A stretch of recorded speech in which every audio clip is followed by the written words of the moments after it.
ગુજરાતમાં સામાન્ય રીતે હોળીના તહેવારની આસપાસ શિયાળો વિદાય લેતો હોય છે, પરંતુ આ વર્ષે કુદરતના મિજાજ કંઈક અલગ જ જોવા મળી રહ્યા છે. રાજ્યના અનેક વિસ્તારોમાં છેલ્લા કેટલાક દિવસોથી વાદળછાયું વાતાવરણ અને કમોસમી વરસાદી છાંટા જોવા મળી રહ્યા છે. હવામાન વિભાગ અને નિષ્ણાતોના જણાવ્યા અનુસાર આગામી દિવસોમાં હજુ પણ રાજ્યના વિવિધ ભાગોમાં વરસાદી માહોલ રહી શકે છે.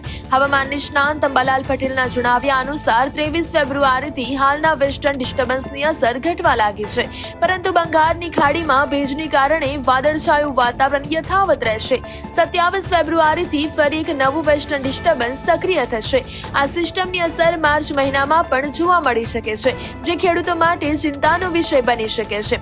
માર્ચ મહિનામાં પણ આવું જ સિસ્ટમ સક્રિય થઈ શકે છે અને તેની અસર રાજ્યમાં અનુભવાય તેવી શક્યતાઓ છે. હવામાન વિભાગના ડાયરેક્ટર એકે દાસના જણાવ્યા અનુસાર નીચે મુજબના વિસ્તારોમાં ગાજવીજ સાથે હળવો વરસાદ પડી શકે, જેની અંદર સૌરાષ્ટ્રના અમરેલી, ભાવનગર, ઉત્તર ગુજરાતના સાબરકાંઠાની અરવલ્લી, દક્ષિણ ગુજરાતના નર્મદા, તાપી અને ડાંગ, આ સિવાય કચ્છ, અમદાવાદ અને ગાંધીનગરમાં પણ હળવા છાંટા પડવાની સંભાવના છે.